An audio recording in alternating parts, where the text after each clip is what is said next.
Hello everyone, and thanks for taking the time to check out this video. Today I will be offering a 3-month review on the IMG manufactured PSL magazines. These are steel reinforced polymer magazines which boast a $30 price tag, and on paper they are an extremely appealing alternative to surplus steel magazines, which typically cost around $80 a piece. Obviously the question that was on my mind, and probably is on your mind if you're watching this video, is how well do they work? Well, in an attempt to answer that question, I decided to take a chance and purchase 4 of these magazines, 2 of which I immediately placed into my range bag to be used interchangeably with my supply of surplus steel. After 3 months of regular use, I think I have learned enough to identify the pros and cons of these magazines and offer realistic expectations to other prospective buyers. So let's start with the positives. All 4 magazines which I purchased fit and locked into my PSL perfectly. They actually seem to be more consistent and more precisely dimensioned than my surplus steel magazines, some of which can feel a little tight or a little loose. Their initial out-of-the-box performance was flawless, and for the first month or 2 of use, I was extremely impressed. One of my initial concerns was regarding the locking tabs being made of polymer, as I have seen this create issues on other AK pattern magazines.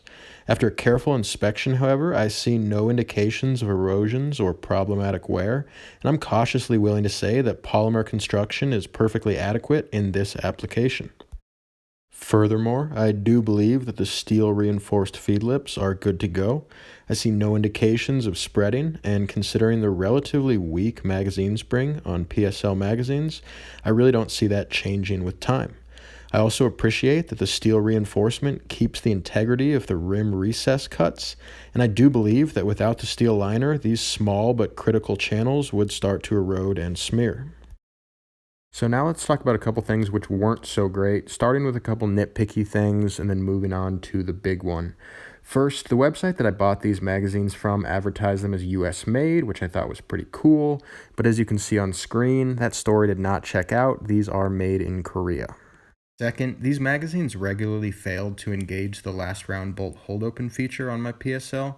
Honestly, that's not a big deal to me, as I'm used to AK patterns not having this feature anyway, but it does feel worth reporting because it might be a bigger deal to you than it is to me.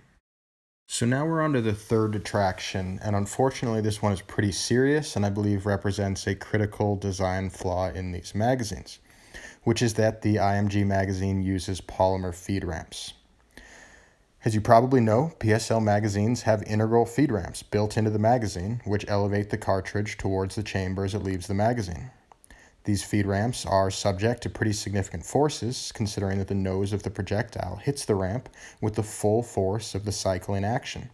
When these feed ramps are made of steel, which is what you're seeing here, that's no problem. But when those feed ramps are made out of exposed polymer, it's just a matter of time before they break, and that's exactly what happened to mine. When the first magazine failure I had occurred about a month and a half into my test, I wasn't sure if it was a fluke or an actual design flaw. Here you can see that magazine compared with a brand new magazine, clearly highlighting that sheared off feed ramp. When my second magazine experienced the exact same failure right at the 3-month mark, I felt confident in my determination that this was an inherent weakness to the design. It should be noted that these magazines are still surprisingly usable with only 1 feed ramp, especially if they're downloaded to 9 rounds. I do and will continue to use them, however they do occasionally create nasty jams when a right side feeding round misses the chamber. It should also be noted that in the second instance of feed ramp shearing, the polymer debris actually fell right into the locking recesses of the front trunnion and caused the action to seize completely. I had to vigorously mortar the rifle to unlock the bolt and clear the obstruction. So let's summarize what we learned. The IMG PSL magazines, considering their price and lack of competition, are surprisingly close to being great. When brand new, they run exactly as intended, and the manufacturer should be commended for that accomplishment. That said, the manufacturer does advertise these as being as tough and exacting as the rifle they're meant for, and this claim simply doesn't hold up. They have a critical design flaw, which will result in parts breakage with time, and this absolutely precludes them from serious consideration as a replacement for steel magazines.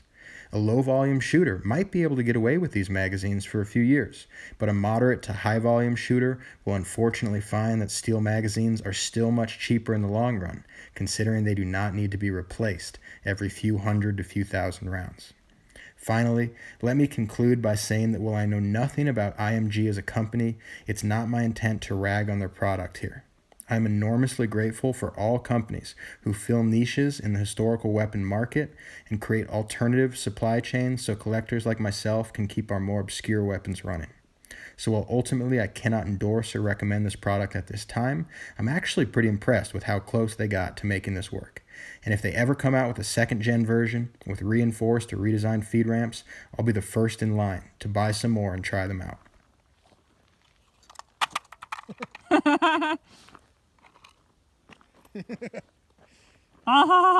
Shut up.